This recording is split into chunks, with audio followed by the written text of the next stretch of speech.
Irmãos, graças a Deus por tudo que Deus tem feito em nossas vidas, vamos falar agora sobre Gideão. Uma das mais belas histórias da Bíblia. Ele aparece no capítulo 6 e nós vemos que os midianitas já estavam 7 anos roubando os judeus ou os israelitas. Nós vemos ali que pelo fato de eles dominarem sobre os israelitas, eles vinham a qualquer momento e roubavam. Quando nós vemos que o anjo aparece a Gideão, Gideão está malhando trigo no lagar. Irmãos, lagar é lugar de malhar uvas. E eles escondiam as suas coisas dentro das cavernas. Mas nós vemos que Deus fala com Gideão. E Gideão fala para o anjo. E Gideão fala para o anjo, olha, eu sou das menores das tribos de Israel. O meu clã é o menor. Mas mesmo assim, o anjo fala com Gideão. E ainda chama ele de valente. Nós vemos, irmãos, que depois passa o tempo, ele faz a prova com Deus do novilho, o novilho seco, o novilho molhado. Estou resumindo. Mas uma coisa interessante é que ele derruba o altar a Baal. Ele derruba os altares que tinha ali, porque quando o povo se voltava contra Deus, adorava a deuses pagãos, vinham outros povos e dominavam sobre os israelitas, ou os hebreus. Nós vemos, irmãos, que quando o anjo fala com Gideão, que Gideão estava malhando trigo no lagar, nós vemos que chama Gideão e diz para Gideão que ele deveria, como quem diz, olha, se coloca na posição. Mas eu acho interessante, irmãos, que ele destruiu os altares. E nós vemos que, quem foi? Olha, aí ele fala assim, olha, fala que foi eu mesmo. Pode falar, foi Gideão. Gideão foi e destruiu os altares. Mas nós vemos, meus irmãos, e Gideão preparou uma oferta para Deus naquele momento. E ali começou a desenrolar a história. Aconteceu naquela meia-noite que o Senhor lhe disse, toma o boi de teu pai, a saber, segundo o boi de 7 anos, e derriba o altar de Baal. Quando nós falamos que Deus falou para Gideão levantar, derrubar o altar de Baal. E aí Gideão, meus irmãos, começou a enviar muitos homens a várias tribos, as tribos de Israel, para poder juntar os homens. Ele consegue, meus irmãos, juntar os homens. Porém, nós vemos que chega um determinado momento ali que Deus começa a falar para ele, olha, é muita gente que está aí com você, E é muita gente, e aí foi diminuindo,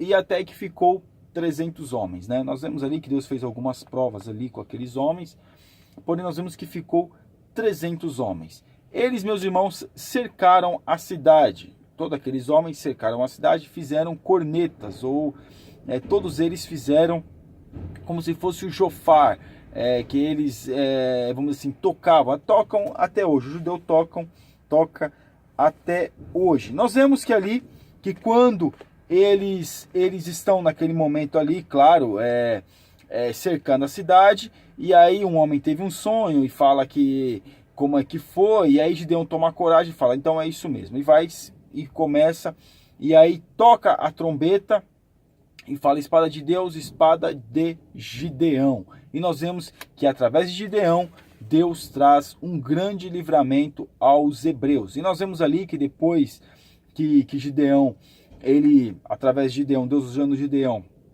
o povo teve um livramento. Nós vemos ali que os próprios midianitas começaram a matar uns aos outros. Ninguém se feriu, ninguém morreu na batalha que Gideão travou contra os midianitas. Porém, é complicado, porque muitos que poderiam estar lá não estavam, porque Deus conhecia o coração de cada um, porque Deus não queria que a glória fosse para o exército, mas sim que eles dessem glória a Deus, porque Deus tinha proporcionado a eles o livramento. Então nós vemos aqui que depois Gideão, ele não quer mais, ele fala, olha, eu não, como quem diz, alguns vão dizer que Gideão era rei, foi um juiz, outros falam que não foi. Porém nós vemos que Gideão, no capítulo 8, então os homens de Israel lhe disseram, que é isso que nos fizeste, que nos chamaste, quando fostes pelejar contra os medianitas, e contenderam com ele fortemente. Porém ele lhe disse, que mais fiz eu agora de vós, do que vós? Não são porventura os rabicos de Efraim melhores do que a vindima de Abiezer? Deus vos deu na vossa mão os príncipes dos midianitas, Oreb e Zeeb, que mais pude eu logo fazer do que vós?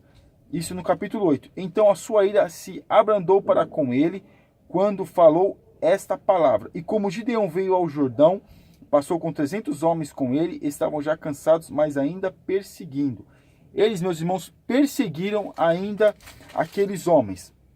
Mas nós vemos que lá no capítulo 8, no versículo 22, Gideão recusa governar, faz um éfode e morre. Ele recusa governar ali, o povo queria que ele governasse, mas ele faz um éfode e morre. E aí nós vemos, meus irmãos, uma coisa terrível.